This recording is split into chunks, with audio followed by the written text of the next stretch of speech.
Curious how to partner minimal investment with maximum impact?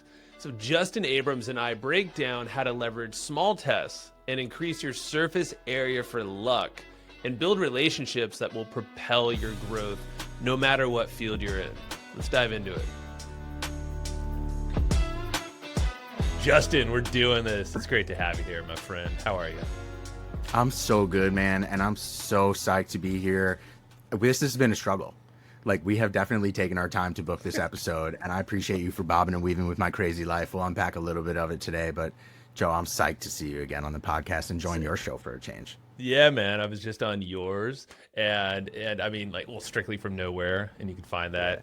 We'll link all the stuff up here. All But channels. We're everywhere. cause of a As we kind. I mean, like, I think you just have like such a cool brand and cool. I know you have a cool vibe and personality. Immediately got along. Well, we got connected actually through a mutual client of ours doing some dev work. I was doing more Yes. like on the marketing side. You're actually doing the advising and tech side. Yeah. I mean, you do so much cool stuff, man. So Thanks. and then getting to know you on your show, that's why I was like, well, I gotta have you on mine now, to just keep the party going. And of course, we'll link you to the other episode. But yeah, man, you're living. We're both in wild times. I mean, great things happening, new additions to the family. I know. On your side, things are popping in all ways. So, what keeps you grounded right now? That just comes to mind. Like, You know what? There's quite a few things that keep me grounded. I'm gonna blend the three major categories. We'll go like extracurricular, we'll go the professional path, and family. cool. I'm in a very interesting part of my life as far as family is concerned. There's nothing more grounding than nesting and welcoming an infant into the world. So like I'm very much at home in nuclear, very limited as far as social engagements and things that I'm doing outside of just my nuclear wife and son that I have now. And so that really keeps me very focused, and that allows me to prioritize the other two categories, which is the business and my extracurriculars, my activities. And so I have a really healthy relationship with my business. I often give the advice, Joe, that opportunity is sometimes more important to follow than passion. I'm really lucky to have become passionate about my opportunity that came my way. Interesting. So for me, being in this business while, like running an agency lifestyle and being a service provider and like a hectic lifestyle for sure, and like really hard to run this business. But like I really feel like I was kind of made for all of that. My historical career is in sales, is in client services, is in being a service provider, an expert of my domain. Like this is just second nature to me, and instead of doing it for an employer, I'm doing it for myself, and I have the privilege of being an employer, which is a whole different topic we can talk about that I'm really passionate about. And then of course my activities just like really keep me remembering that I'm human and capable, and sometimes not so capable, and like it's really sobering to be an athlete, and like I'm not old at all, but like I'm getting older and I'm aware of my abilities. And we were just talking, we can unpack it if you'd like, about some Sure. injuries that I'm nursing back, and all of those things, pursuing my activities, everything from climbing to I snowboard in the winter, and surfing and cycling, and I could go on and on. I got so many little CrossFit. activities. Yeah. CrossFit for sure is part of my life, and just generally in fitness and wellness and nutrition. Like these are all big categories that I'm really super passionate about. But in reality, it really is all meant to just keep me grounded, keep my head from blowing up, keep me humble, keep me pursuing new activities and new adventures and things that just fuel my fire. So yeah, man, I have a whole system of ways, and continue to evolve ways for myself to remain grounded. That's good, man. And yeah, it seems like you're very, like, you can communicate it really well too. Whereas, a lot of us it probably helps to have a podcast too, right? And It does a little bit. I know you have a great business partner as well, good friend of yours. So I mean, like that, there's always that too. That's right. I see a lot of similarities with us too, and also agency owner. It's like you're interfacing with people a lot. It's not like you're just talking to a screen all day, or no fault to their own, but like just creating content all day. But it's like when you're actually with people, engaging, solving problems together, building together, it's like you reach, I don't know, there's something different, because I do the same thing naturally. But I'm curious, I want to go back to that whole like follow the opportunity thing. Like, can you unpack that a little bit more, and your thought behind that? Sure. It's a very, very mutual belief between me and my business partner. One tangential, just backstory of me and my business partner for your audience. My partner, who is also the chief technology officer and chief architect of Cause of a Kind, his name is Michael Rispoli. He's been my friend since we're 15 years old. He's my rock climbing buddy, and like we're still climbing together a couple days a week, and like that's a relationship built on the foundation of a super intentional sport. And it is one thing to be super passionate about climbing. It's another thing to be really realistic about climbing because it's quite literally a deadly sport. So while we're very passionate about it, neither of us were ever going to be a professional at it. Neither of us was ever going to pursue it as a career. And so that is really the relationship between pursuing passion and pursuing opportunity. If I pursued that as a passion, I probably would not have seen success in any way, shape, or form. I maybe would have ended up working in the climbing industry, doing something related to climbing, and it probably would have tainted the activity for me. So when I think about the relationship of opportunity versus passion, and I speak to a lot of young people and a lot of career coaching and just a lot of professional development in general, I'm fortunate to do those types of things. You often catch the advice from people that are your senior, which is to follow your passions, pursue your passion. Figure out what you like to do, then figure out how to go make a buck at it. Oftentimes, the things that we're passionate about are not the opportunities that give us the rest of the formula that lead to a successful life. And so for me, it was cool to follow passion, but it was more valuable for me to follow the opportunities that came my way. And I'm lucky enough to have become passionate about the opportunities that came my way. And what I talk about is I'm passionate about people and communicating. And that's where my career, I spent north of 15 years in client services and sales. Like that passion of communicating functionally with people and value propositions and being your trusted advisor, that whole formula I was so passionate about it, but cool, put a label on it with a job title so I can catch a paycheck at it. There you go. I was following the opportunity of creating a business. Did I originally set out to create a service-based business? Not in the slightest. I wanted to be a tech founder. Mike and I have been trying to build software since like 2014. We've had a bunch of failed projects. An opportunity came along, which was clients looking for us to solve their problems and build for them. And so we followed that opportunity and have become quite passionate about the client services motion and about the project development motion and about becoming masters of our domain. And now that passion has become part of our rhetoric. It's become quite contagious in what we're known for. And it's like, if you want a team so stoked about the problem that you bring their way, go talk to these guys. Yeah. And so now we get to evolve off of that. And now I'm receptive to where opportunity is coming from. And I'm a passionate entrepreneur. I'm a passionate operator. I'm passionate about zero to market. And so that opens opportunity up all the way because I'm not pigeonholed. I want to work with amazing people who have amazing tangential talents. And so opportunity for me is all because my pursuit of passion as a career, I didn't do. I pursued opportunity and became passionate about the skill sets I was deploying to the opportunity. And so that's where the advice comes from is awesome if you're that 1% that can pursue your passion to a level of lifestyle that you would find to be successful. If you're not part of that 1% group, pursue opportunity. Don't get stale. Pursue the next opportunity on top of the experience that you've had. I'm not saying to settle. I definitely do not settle. But there is something to say about pursuing opportunities that come your way and figuring out how to become passionate about the atomic pieces that put that experience together. That's good, man, because I mean it clearly states like if you just go to, I'll just shout at your site again, causeofakind.com. I remember when I first looked you guys up, I was like, oh damn, these guys, I love the way that you present yourself, and it's purely just right in your face.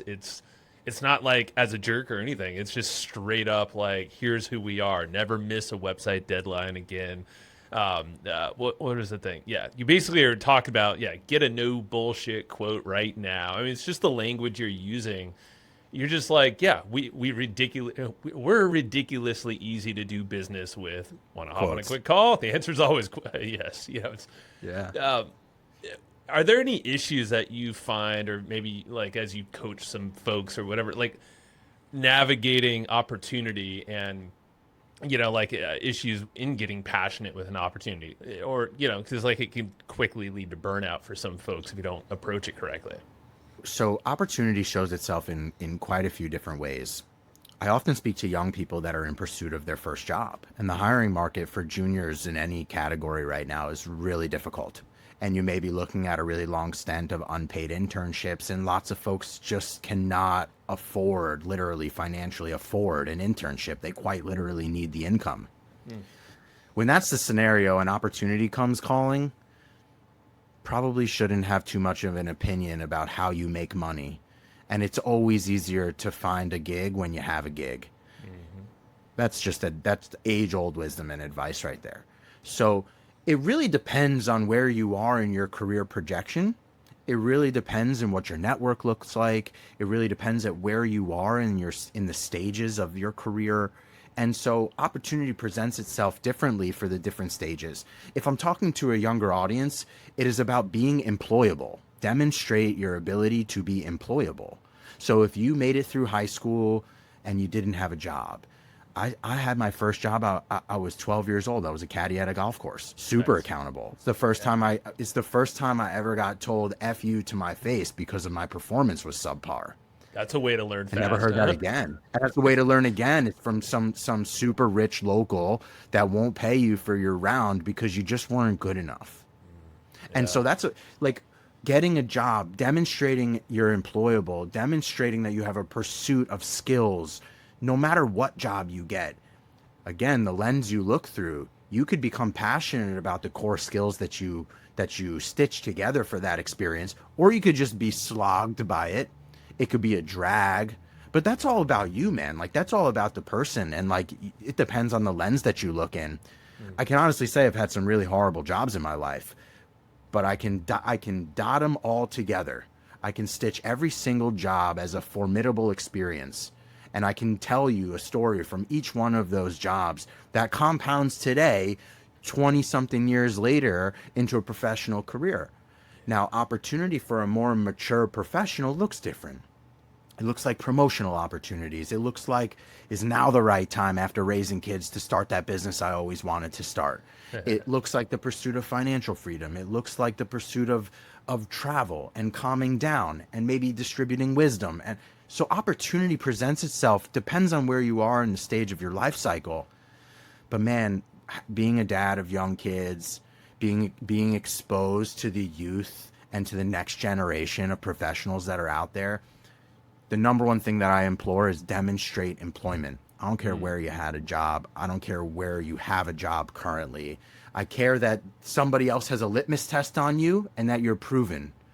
And now we can all grow into potential. And again, the opportunity will give you new sets of skills to explore that maybe you'll become a professional at. So this is all a compounding experience. I love it, man, because with that, yeah, that employable essence, I guess, and however you get in that mode, it changes something in us as well, and the way that we think things through. And obviously, if you need to get paid, if you got that cash flow coming in, you're feeling better. You're more, you're open to more opportunity. Yeah, those Exactly. dark corners that in your mind are now lit up to something quite different, and things just show up, and you're like, holy crap, it was just right there the whole time. I'll give you another piece on it. Yeah. I talk about this all the time, in the lens that a lot of folks have something in the way, probably something that has to do with social anxiety. I had that for a long time in my career too, but I was like pushed off the cliff into networking and putting myself out there and being my own advocate and et cetera, et cetera. Getting a job, whatever the heck it is, putting yourself in those uncomfortable situations, it increases the surface area for luck. That's true. By opening up that avenue for yourself, you may run into nobody, but you may run into the next thing that happens to you, good or bad. Yeah. Luck doesn't always have to be good. It could be bad luck on that day that you run into. But if you stay static, you can guarantee one thing is that momentum is cut off.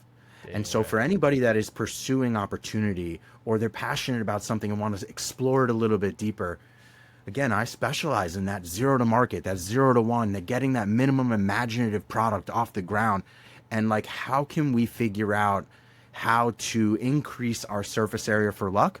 For young people, it's about getting a job, demonstrating talent, building your small network, getting referrals, taking the next coffee break. Just get out there and make a name for yourself. For the folks that are a little bit mature in their career, you have options. Now you have experience, you have worldliness, you have a little bit of wisdom, you have a network. The options are just different, but we're all kind of in the same pursuit of where is the next opportunity coming from for me to say yes or no to. And that comes back to increasing the surface area for luck. That means like, yo, take the day off to go skiing. Yeah. Treat yourself to the afternoon to go get your nails done or go out with your friends. It's not really about enjoying the moment. If you're in pursuit of opportunity, you're hungry for it. Every one of those outlets is an opportunity to connect with a new individual, which opens up new opportunity. Dude, and there's a book I want to recommend here. I think you'll love it. I highly recommend you grab it. I mean, anyone. It's called Lucky You, and it's by this author Price Pridgett. And the reason why, it's like a 50-page thing, fast read, but the whole point is, it's all about, well, it's called the psychological strategy for multiplying luck and achieving your big ambitions.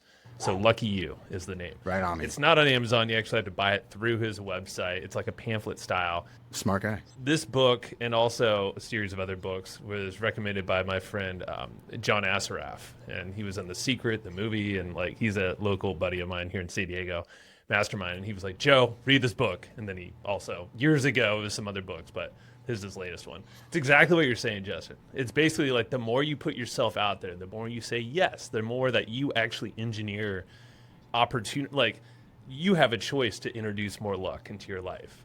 It's totally up to us. And I love the way that you say it. It's like it's the surface area of luck. I'm like, it's absolutely right. I don't think he actually framed it as that, Price Pridgett, in his book, but you're speaking the same language. So. And let's humanize it for a second. You know what I'm saying? Like, folks probably look at you and me and think extrovert. Sure. And they think like, oh, well, it's easy for you to walk out of the house. But in reality, man, like I have crazy anxiety level conversations. I've battled with depression for years. I battle with body dysmorphia and my self-image. My mind's eye of what I look like in public is quite a bit different from what you actually see on camera. Yeah. I'm one of you. I'm one of us. I'm just a regular dude. But like, I refuse to just sit by and watch my life go. And so there's been many years where like cumulatively many years of just no action, no activity.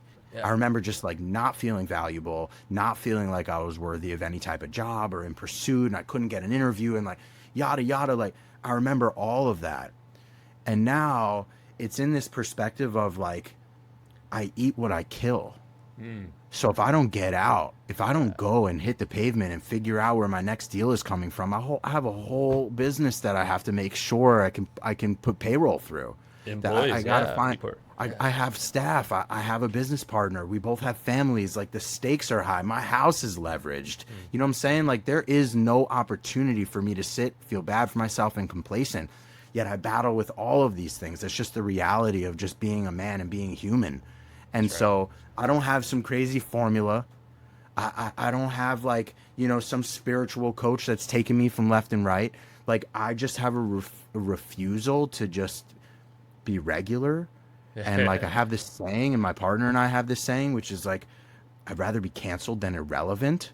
And that's where like my personal brand comes from. And like, just this is me, man. These are my battles and struggles and the things that I have for myself accomplished. And man, does it feel good when I can give a nugget to somebody and see the light bulb go off.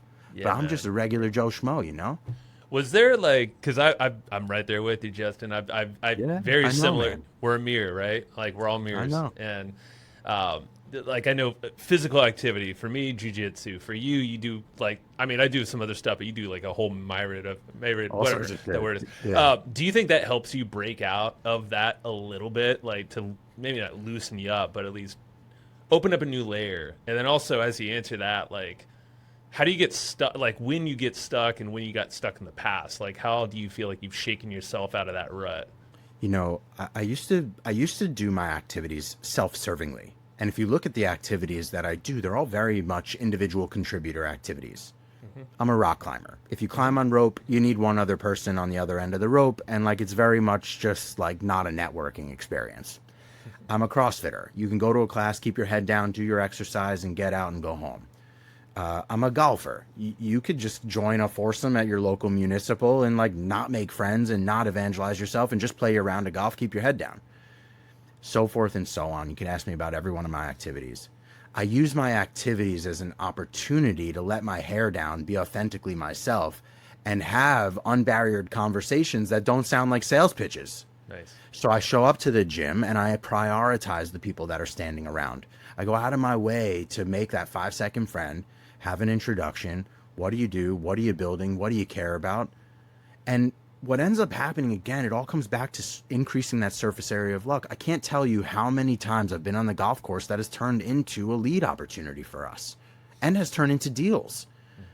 And so then you figure out different ways of compounding your experience. For example, I believe that your first impression is your last impression. So I don't just give somebody a way to remember me. I give them something they'll never forget and throw away. And so this is my business card, and I put a QR code on it. And I have come up with little systems that make me the most memorable person of your day.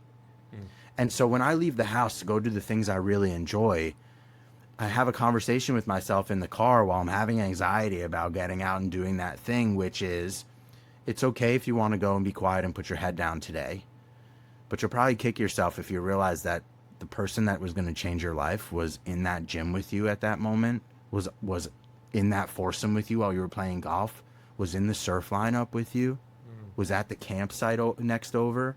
So I just literally, excuse my language, mindfuck myself into believing that this opportunity is the opportunity. And usually it's not. Like, usually it's not. How many times you go out, you just strike out. It's just another casual day. It could just be a lame conversation, but you're fine. It's all good. You connected. But you're fine. And my whole goal is to give value. I give. Like, I never ask for the order. It's part of my sales strategy. A customer has to ask me for the paperwork. So for me, it's more about giving and connecting on conversation. And like, if you get past those first few moments of like weird pleasantry introductions in American culture, you really unlock like a lot of uniqueness, but also a lot of crazy similarities between people. And that's why you and I vibe, because we got over the hump of just simple introductions, and we really got to unpack each other's story. And like, here we are, simpatico, 3,000 miles away, running in parallel. It's so true, man, because you just start chip away from those little, I don't know, Western barriers or whatever we set up for ourselves. And I think that's probably part of the issues of social, I don't know. There's a greater thing happening with society, I feel like, right now, where we got to figure out how to get back to people and just communicating in person, ideally, you know. That's why I love going to the jiu-jitsu gym. I freaking love it because like you get to connect with people on a whole different level. Obviously, you're choking each other out too, so it's like absolutely a whole different level. Do you trust me now? I'm like, actually, I do. I don't know. I feel like we all need something but it's up to us to show up and engage in the moment. I'm going to pause this really fast. Shout out another podcast that I've been liking. It's called The Science of Scaling. It's hosted by Mark Roberge, and it's brought to you by the HubSpot Podcast Network, audio destination for business professionals. So what Mark does every single week is he breaks down from the top people in tech of how they're actually scaling sales and revenue, breaking down the secrets, strategies, and tactics to actually used for your company's growth. So Mark's background, he was the founding CRO of HubSpot. He's a lecturer, senior lecturer, Harvard Business School, and did a whole bunch of other cool stuff you might know of. I like it. This podcast, it's interesting because it's real, but also he pauses within the episode to talk about a little tidbit, a takeaway, almost like a mini lecture. So I think that's super fascinating, very unique, makes it very tactical as well. So go listen to The Science of Scaling wherever you get your podcasts. We went as far as we created the Long Island Technologist networking group. So like I was a little bit burnt out after a career of traveling into New York City. My partner, same thing. But like I'm craving in-person networking experiences. I'm part of all sorts of different membership-related networking groups, executive roundtables, leadership coaching and mentorship groups. Like I've pursued all of these things. the pursuit of wisdom and knowledge and make fewer mistakes as a business owner. It was the fuel behind that. But we found this moment and opportunity, which was, how can I increase the surface area for luck for everybody else? Cool. Again, it's part of like my giving mentality. So we created LongIslandTechnologists.com. Not the most beautiful website you'll ever see, but it is an open source project if anybody wants to contribute to it. Sick. And the goal was every 45 days, we meet at the origin location of Cause of a Kind, which is a small coffee shop in a town called Farmingdale. And we bring together technologists, technology enthusiasts, brand developers. If you're working in the soft skills within the technology arena, which is project sales, client services, revenue ops, whatever, HR. If you're related to tech in any way, we built our own networking event. So now what I'm literally doing what I'm preaching, which is I increase my own surface area for luck. Most folks are coming to see me and my partner. That's how they found out about it in the first place. Yet they leave with a Rolodex. They leave with a handshake and an opportunity. And I'm filling the room with business owners. I'm filling the room with thought leaders. I'm filling the room with juniors. And the whole idea is get these people together. If you're having trouble in the job market, I'll bring the job market to you. And so now that has grown into like a significant passion project for us, but it's all based on this increase my surface area for luck self-servingly. And if I can do that at scale for everybody else, maybe the next great opportunity comes along for me too. Dude, it will. And I'm sure it does every single time, more than you can ever even imagine or handle even. more than I think I can record and things now. And we're in the nice position of that sounds great. Probably not best for me and what I'm trying to build. And I wish you luck. And so now it's a really cool opportunity of distilling what's the right opportunity for us to pursue.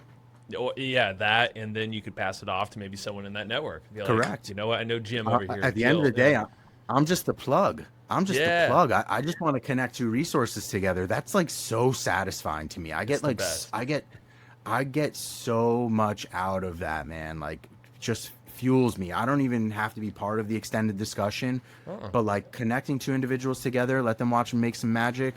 Man, I could just do, if you could get paid for that, just to be the connector, that would be my jam. I mean, you probably are in some ways. I know I have been, because I find myself in the same role. And when you do it naturally, I mean, you're not expecting anything, but you might get some more referrals. Like, that's how I'm saying you probably got paid for it. You're like, boom, all right. That's right. Yeah, That's it's exactly not direct. true. Tell me, or walk me through this whole minimum imaginative product, because this is the MIP. For sure. We dubbed it on your podcast, I think, but you break it down, because you're the man going from a zero, this idea of nothing, or maybe something, a little bit of something, to doing something. And I think it's a great opportunity also to kind of just weave in modern tooling and a little bit of AI and like, how does this work? So let's give a full thought on this. I build software. Cause of a Kind builds software and web experience for cause-backed, mission-driven, and innovating businesses. I build software. So you can imagine that I've heard every acronym that you could possibly imagine about building first software or second beta release software or my minimum viable product or yada yada. So I went down this like rabbit hole of trying to catalog all the minimums. You have like a minimum marketable product.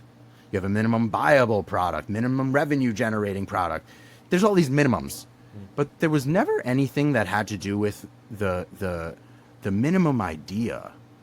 And this is like a Steve Jobs concept. Like this goes back to some of the greatest founders. And like, this is like a Ben Franklin concept. You know what I'm saying? It's like, what is the minimum imaginative product? Doesn't have to be like your minimum viable, which means it lives and breathes. I can interact with it. Maybe I can generate revenue. Maybe it can get users. Maybe it can sell something, etc. This has to do with your shower moment, your traffic moment. This has to do with like you're on a call and like it comes to you and you wrote it down, and like what is the next series of steps that you take to see if something has a pulse? It's not a heartbeat. This is not really about can this live and breathe on its own. This isn't about does it have blood supply and brain power. This is about Inception. And so I built this whole program. It's on YouTube. Should anybody really care about it? It's called Inception Marketing, and it really has to do with the earliest possible marketing motion to prove viability for an idea. And so we always talk about, especially with building software, as I see a lot of fresh founders and startups that are bootstrapped.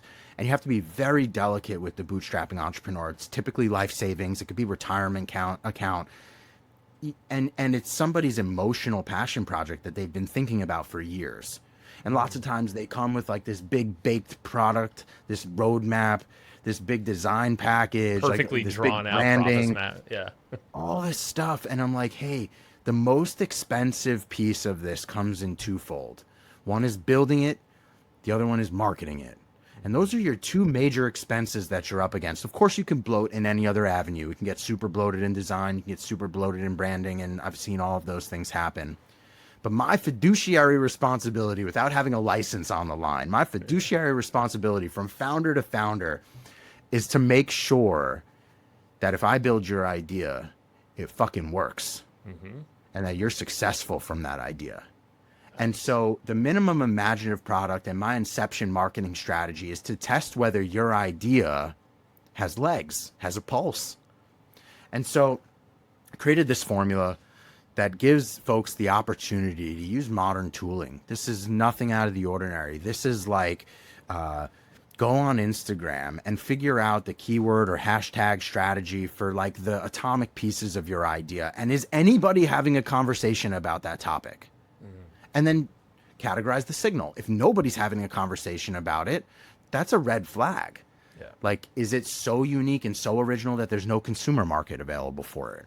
Or the opposite, is it so saturated that like you'll just be one of a million? In which case there's a formula for that if that's the category you want to get into, especially for CPG and for food and for beauty and cool. Like there's formulas for all that. This can be like utilizing tooling. So I'm a big proponent for leveraging AI for right now. This is a perfect example for you know, your OpenAI ChatGPT scenario or Gemini or whatever you're going to interact with. Grok is great for this type of thing, which is build me a small Inception product for X idea. And I want to see what it would take to get it from zero to market. Not necessarily zero to built, not to revenue, not to user adoption, not to fundraising, like whatever your milestones are that you're categorizing. Yeah. To get it to the initial blip of light, that initial pulse. Is it possible? And so leveraging tools, especially chat agents that can just help us to kind of just take our gibberish thought, even a voice note or something when you're in the car, and speak that idea to life. But the way that you interact with the AI agent isn't, hey, build me a business plan for this idea, because it'll just execute. It's break my idea. Does it exist? Critique. Is there anybody else in the market that currently has it? Do you see any other conversations? Is there any user feedback from this problem?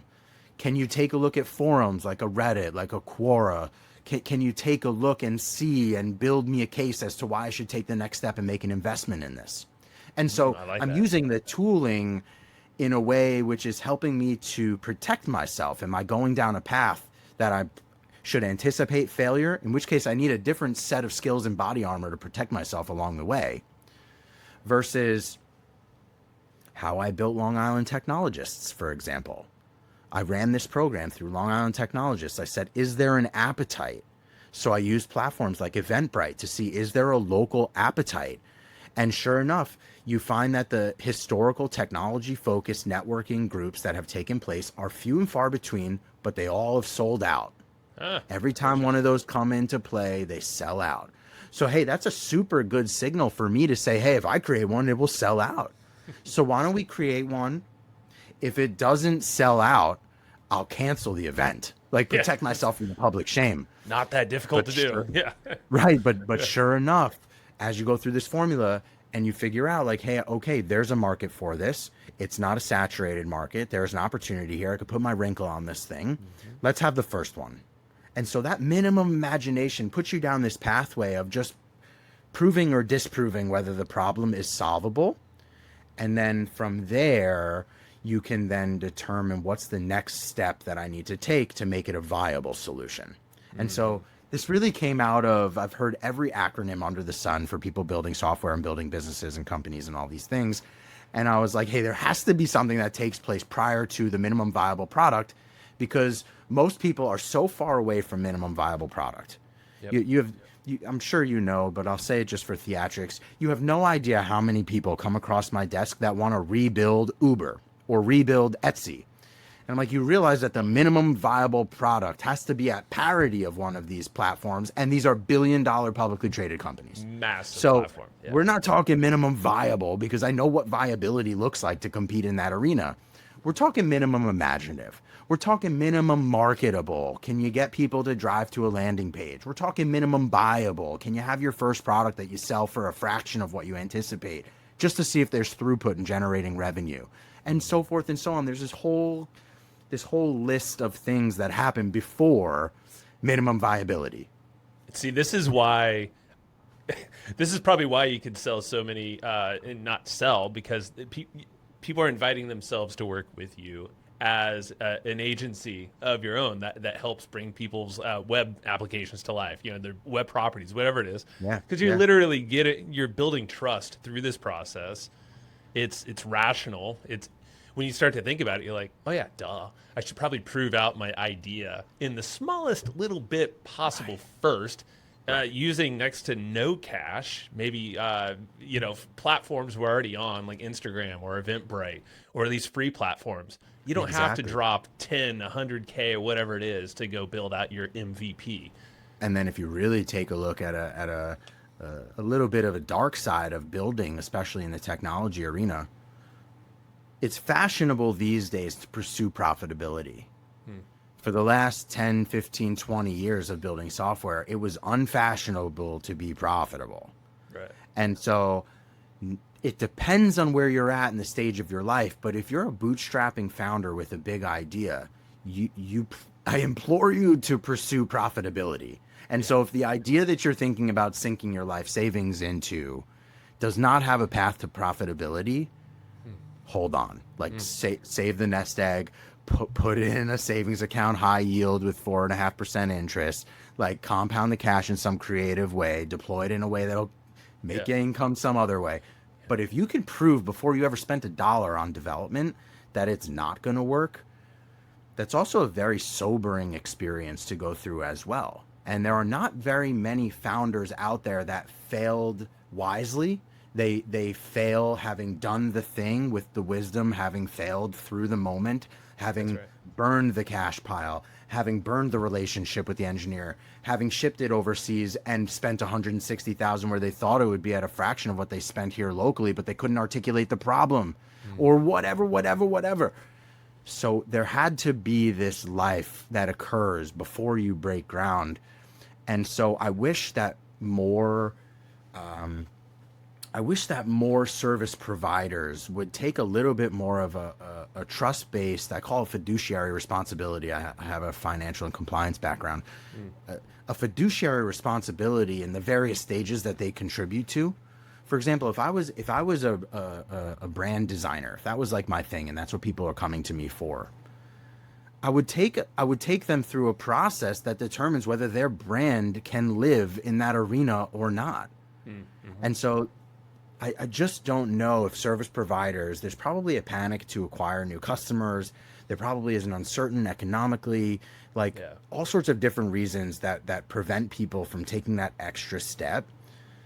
For me, I'm trying to build an investable business. I'm trying to build a business that has incredible retention for the talent density that we acquire. I'm trying to build a business that has a portfolio of true full-on success stories. I'm trying to build my accelerator into an incubator that eventually can feed the venture capital community and private equity community. So my goals of building this business are a little bit different than just taking the money and running and being a little bit, negligent of somebody's goals. I have a responsibility to me, my team, and Cause of a Kind as a brand to make sure that the partners that we bring on, have an appetite for the type of model that we have, because I'm very different from most businesses that we come across in the way that we engage. But also, is the ride appropriate? Is the mission there? Is it a cause-back focused business? Are they innovating appropriately? Do they have realistic expectations of what the technology can do for them? Is the timeline practical, and so forth? And so my sales process is more of a disqualification experience than it is trying to sell you on something. And that's trust-based right there. And who doesn't want to have who doesn't want to engage with someone like that? And it's not going to be a quick in out kind of project. You're in it for the life of that relationship. Ideally, I mean, shouldn't we all? Like, if we're gonna, Ideally, yeah, right? it goes for any kind of relationship in person too. So like, extend that here in business, and I freaking Yeah. love it, Justin. I mean, Thanks, man. the whole process what you just described can be applied in so many ways, both AI and not AI. But like what you said, there's so many tools where you can take what you just said to ChatGPT to, you could vibe code, even though vibe code is riddled with all sorts of issues too. But it can get an Riddled. idea out at least, Yeah. Just don't think Yeah. that's going to be your go-to-market strategy against Lyft or Uber. But Right. Right.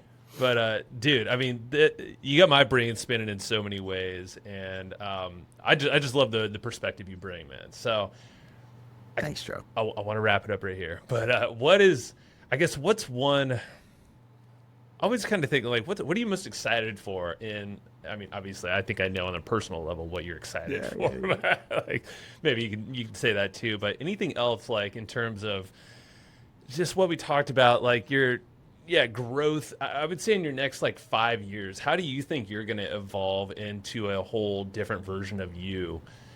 Justin, I don't know, it's probably 10.0 at this point or beyond. Anything else, anything on your radar you think you're going to do to up level? I'll go as far as I have never said my daughter's name out loud. I'm expecting a daughter in the next 3 weeks, which is an interesting, it's an interesting measurement of time, right? So like I have a son, he's 4. What I've accomplished in the last 4 years, he was born with $4.07 in my bank account. And like, I was not sure if we were coming or going or what the hell the situation was. And so what has been accomplished over the last 4 years is a true testament. And I heard a very interesting quote, probably from Instagram. I think it was either LinkedIn or Instagram, and it was an image. And it said, on the day you were born, a tree was planted somewhere in the world, and that tree has been growing alongside of you for your entire journey. And so I'll dedicate this episode to my daughter. Her name will be Story True Abrams. And we had a short conversation before this podcast of our journey in trying to achieve Story, and it has been a hell of a story. And maybe one day I'll record it. So I'll dedicate this to her. But the reason why I bring this up is because I will use her as the next measurement of time for the next 4 years. And I just say 4 years because my son is 4 in the next couple of weeks. And like, I can fully measure the success and all the tribulations and everything that's happened over the last 4 years.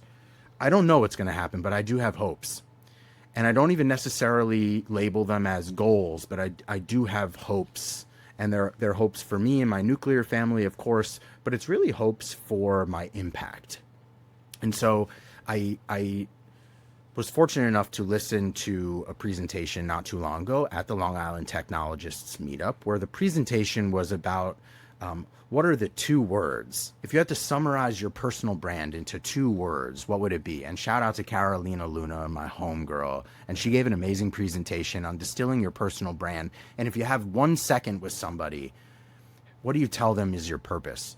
And so for me, I distilled my 2 words into drive impact. And so I don't really know what I'm going to get myself into. I'm a chronic entrepreneur. We didn't really get into my 7 generations of entrepreneurship story. But I'm a chronic entrepreneur. I run multiple businesses at this point, so in various stages of maturity. And so my entire goal comes back to how we kind of started this conversation, which is about increasing my own surface area for luck. But I don't want to do that without knowing that what I am doing with my time is driving impact to others. And so this comes back to a real childhood pursuit of mine. Like when I was 4 years old, like my kid, I wanted to be a doctor. I went to medical school, or tried to go to medical school. My whole pursuit was for patient care, and not so much patient care, but family care, and being a really stable bedside opportunity for folks that are in challenging moments of their life.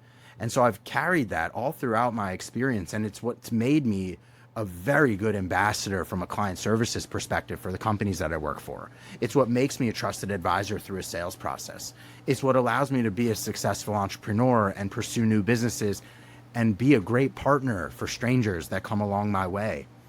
And so my real goal and my hope and what's going to happen for the next couple of years, probably a lot of compounding of what currently is going on, a lot of growth. You inspire the heck out of me, man. Like your podcast, Hustle and Flowchart, the volume of episodes that you've recorded, the extent of the network, people that you're a household memory for.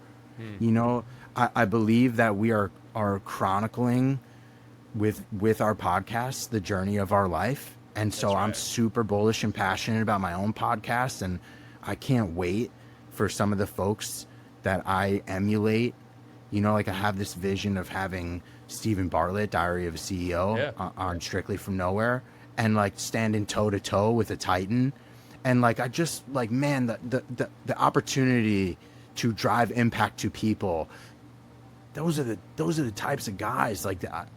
You could be a chronic entrepreneur and have your hat in 50 different things. You can have a full-on family and lifestyle. You can have a public forum where you're not only finding the blend of creativity, but also of philanthropy and activity and meaning in this life. And so my goal is to, you know, get to the end and look back and be like, yo, that kid killed it. Yeah. You didn't leave anything out there, man. Nah. You did it all. Yeah. Man, it's going to happen. You'll have Steven on, and we're going to keep chronicling. Go on, Steven. Like, yes, you will. Strictly from Nowhere. Go check out Justin's podcast. It's over at causeofakind.com. And seriously, man, I love everything you bring to the table, and you literally bring it all to the table. You wear it on your sleeve. So I appreciate you for being you here. Thank you so much. Literally everywhere. So I have one version. I talked to my wife about this. I got one version. Come and meet me. It's a great version, man. So appreciate you, man. And Joe, you're going to be meeting Story very soon, too. I'm stoked for it. Thank you so much, man. You're a blessing to me. I wish you forward to extraordinary, man. Thank you so much.